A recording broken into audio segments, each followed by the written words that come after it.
Hi, it's Paul Ramsden, the Leeds hypnotherapist. So today I'm going to talk to you about stopping smoking. It's Stoptober and we're just a couple of days into October now.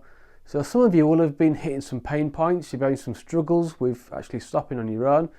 That's okay, that's all part of the process when you go it alone. I'm going to give you some free advice. Now, I'm giving this away because I know that a lot of people will say that they can't afford to come for a session of hypnotherapy. No, that's fine. I charge £275 for a session to stop smoking. And a lot of people say, well, I can't actually afford that. But really, it's not about that money. It's not about it at all. Because from what I'm told, because I don't smoke anymore, I haven't smoked for a long time, what I'm told by people is that cigarettes are around £8 or £9 for a packet of 20. Okay, so if you look at that, £8 each day, over a year, you're looking around £2,920. Now that's over 10 times the cost of that one session. Over 10 times. If you're only smoking 10 a day, you're looking around 1,400. Okay, so that's 5 times more than what it costs to stop smoking with me. So it really isn't about the money. What it's really about is that you've got some pain attached to pain. Okay, this big ugly pain over here, right? And over here, you've got doing it on your own. It's cheap, okay? It's not as easy. You've got to put a lot more effort into it, a lot more hard work, because you've got to overcome a lot of stuff yourself. But if it's all about the money, this is where you're going to go. That's natural and that's fine, That's completely fine to me. If that's what you want to do, I'm going to help you. Because coming for hypnotherapy isn't for everybody. Okay.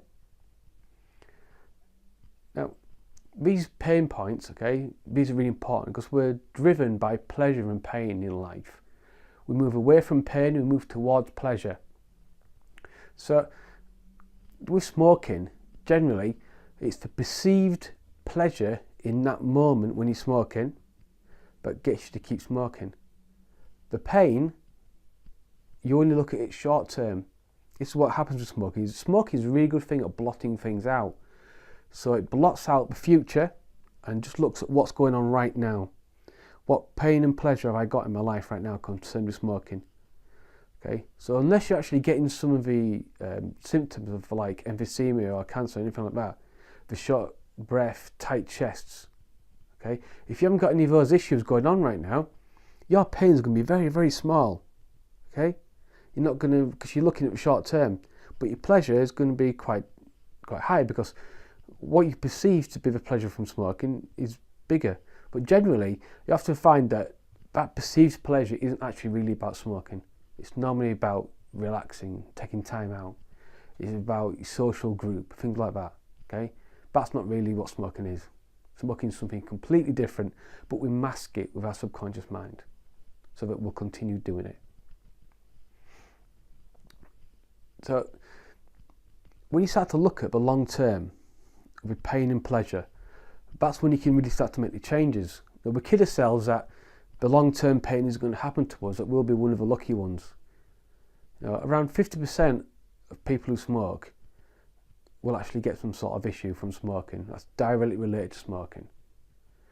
So if you continue to smoke, you're going to be in one of these two piles, okay? The only way to get yourself to guarantee you're in the good pile, the healthy, safe ones, is to stop smoking, right? If you stop smoking, the chances of you getting some sort of illness, which is directly related to smoking, is very, very low, okay? I know it might sound obvious, and I'm pointing out the obvious, but this is what your subconscious mind does to you. If it wants you to keep doing something, it tries to pretend that something isn't real, because it doesn't match up with what it wants you to do. But that's the reality. So one of the things you've got to start doing, you've got to start measuring your success properly. You've got to put things into perspective. So if you go from smoking 26 a day and you end up smoking 5 on your first day, that's brilliant. You've cut down by 3/4. That's a hell of a chunk out of what you were doing before. So if you've gone from 20 to 5, give yourself a big pat on the back, because that's brilliant. If you smoke 20 a day and you go for 3 days without having one and you have one, fantastic. Put it into perspective of what's really happened. You've gone 3 days which you haven't done before, or you haven't done for a long time, and you're going forwards in your journey. You're going in the right way. Don't measure yourself by other people's successes. Some people have the willpower because they get the thing up here straight away that they need to stop. It's like, right, stop smoking. I'll do it. Now, not everybody gets that. Most people don't get that. So if you're one of the ones who are struggling with it, then guess what? That's normal. It's strange for people to be able to stop quickly. They're the minority, not you. So you're actually part of a big group if you are struggling right now. Go with it. Keep going. Another thing that you can do, you can tell as many people as you can about how you're stopping smoking. Let everybody know. Don't hide it. A lot of people have spoken before, but try and hide it. Oh, I'm not going to tell anybody because I might fail. You're setting yourself up for failure. Tell people. If you screw up, so what? At least you've given it a go. At least you've had the balls to do it. So many other people are just sat back, just waiting, because they haven't got what it takes to actually stand up and do something about it. So be proud of yourself that you've actually done something about this.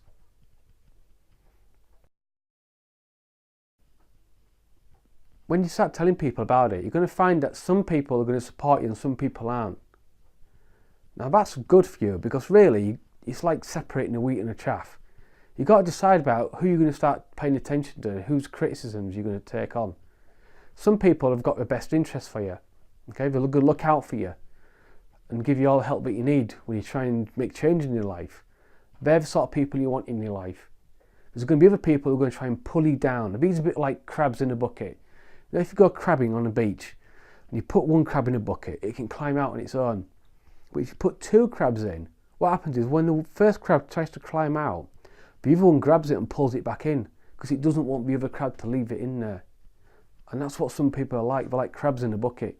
You need to push these people to the periphery. Get them outside of your circle of influence. But don't deserve to be that close in. You want the people in there who are going to support you, who are going to stand by you.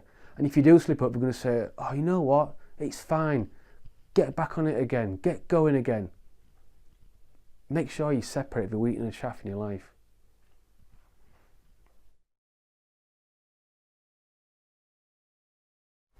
Another thing that you need to do is you need to get real about smoking. You need to get real about the effects that it has on people. I know people say, oh, well, I might get knocked down by a bus tomorrow. How many people do you know of that have been knocked down and killed by a bus? Seriously, how many? The number is minute. Now look at the amount of people who die in 1 year in the UK from smoking. But die from illnesses, diseases that are directly related to smoking. There's 4 types of cancer which you can only get from smoking. Okay? Have a look on the internet, look this stuff up. It's all out there. I got this from a guy who worked for an insurance company that specifically worked on smoking cases. So when people tick not smoker on that form and they get one of these types of cancer, their life insurance is void straight away. Because they know what these are and they can prove that you've done it through smoking. Who around you is going to benefit from you stopping smoking? If you've got kids, what sort of effect is it going to have on them? Especially when they're very young and they want to run around and play. I remember this from when I used to smoke and I used to cycle to work. When I started smoking again, my chest got tighter, it became harder to pedal. So not only did I end up spending more money on cigarettes, I ended up spending money on bus fare because I couldn't cycle to work anymore because it was too much hard work. And then I'd stop for a bit and my lungs would open up again. I could breathe easier, I could cycle to work again. And of course I'd get back on the wagon again and start smoking again. And everything would go backwards. So if you've got kids or you've got young grandkids, how great would it be for them that you can play around with them and not run out of breath easily? Think about outside of yourself, the people that you influence in your life. What sort of effect is stopping smoking going to have on them?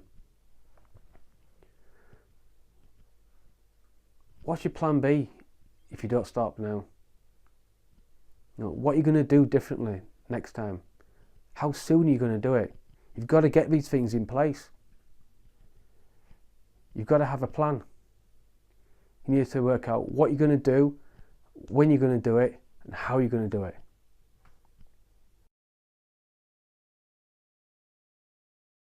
What are you going to do when you slip up? What's your plan going to be for when you slip up? Because slip-ups happen. People make mistakes. So what are you going to do? How are you going to make sure that you carry on and keep going? How are you going to get that resolve behind you? That real powerful emotion. Get those benefits of stopping smoking in the long term. Get it all in there, inside of you. Get things fired up. Get some emotion behind it. Decide what you're going to do. Have a plan for when things go wrong. Most people start out with no plan. Well, generally the plan is that they're going to struggle and they're going to find it really hard and they're never going to get there, and they're just really going through the motions. That's how most people try and stop smoking, which is why so many people fail time and time again. They don't have an idea what they're going to do. They don't plan it out. They just try and wing it and hope that things are going to work out. You might be one of those ones that can do that, but that's the minority. Majority of people can't do that. So you need to get a plan together, get things sorted.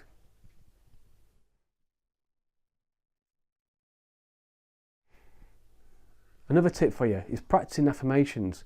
This is where you say things in a positive way about what you want in life, as if you've already got it. So let's say that one of your things is you want to play with your kids more and be able to have more energy. So you can say something like, I love it how I can play with the kids now and feel abundant with energy and life. Say it and see how it feels for you. If that feels like, oh God, what a lot of rubbish, try something different. Put some other words together. I have so much fun now, I can run around with the kids. How does that sound for you? What is it that's in your future that you want? And start putting that into sentences as if you've got it now. Write it down, put it in your purse or your wallet so you can take it out every day and you can repeat it to yourself over and over again. What these affirmations do is like chipping in bit by bit, chip into your brain. Because in the beginning, it doesn't match up with what's going on inside here. But when you keep repeating it time and time again, what happens is subconsciously it says, well, they keep saying this thing. So if you keep saying it all the time, there must be some sort of truth in it. And it starts to let it in. It starts to sink down deep inside. And you keep doing it over and over again. Eventually, your subconscious mind just says, you know what? This has got to be true, because if you keep saying it now, you've been going for a month saying this thing over and over again. It's got to be true, so I'll just let it in. The problem is most people practice negative affirmations. They say about how hard it's going to be, how much of a chore it is, how the kids are going to do the heading all the time when they stop smoking, how the partner's going to become a complete pain in the ass. That's not what you want. You're focusing on the wrong things if you're doing that. Start getting positive. Start writing things out. Another thing you can do is you can practice meditation. Meditation is great for help to clear your mind, clear your thoughts out. When you meditate, sometimes you don't have a completely clear mind. Sometimes there's things coming at you all the time, and it's just like, it's chaotic. But just keep doing it, because you'll have one day that week where it's just peace and it's calm and it's tranquil, because you've decided to keep going. Now, there's loads of free meditations on YouTube. Just go through, search meditation on there. Find one that stands out to you, that says something about, actually, you know what, that's right for me. So I'm going to give that a go. And if you enjoy it, use it again. If you don't, find another one. It really is that simple. Meditation helps to strengthen your resolve when you're going through big changes in your life. It stops your emotional side from taking over. Helps you become more calm. Helps you to look at things in a different perspective, which is what you're going to need. If you're going on your own, you haven't got that backup and that help. So you need to give yourself that. Empower yourself. Make the changes.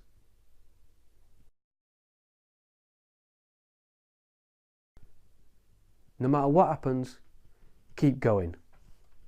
Stay focused on what you want. Stay motivated. Have your little card with you. In fact, write on, as well as your affirmations, have another card where you write on something about how your life's going to be different. Okay? Have a sheet of paper where you write out how your life's going to be different. Fill out a side of A4 if you have to, or even more, or a bit less, whatever's right for you. Just imagine how your future's going to be different, and then write it out in detail. Get all the sounds, the smells, what you can see. Get everything in there. How you feel about being in that moment. Get it all written down. And once a day, read that sheet. Say, you know what, this is what I'm doing it for. This is what I'm going to have. And it's so powerful when you do that. Just keep going. Stay focused. Stay motivated. Make it work for you. You make the adjustments that you need to make so that it works for you. Don't think about anybody else, what they've done. This is all about you and your journey. And having an impact on those people around you. If you do want any help, get in touch with me. But write this stuff down from in this. Go back through this video again now. Make notes. Write down things. You know, take this seriously and you'll do it. You've got to keep going all the time. Don't stop. Keep pushing and you'll get there.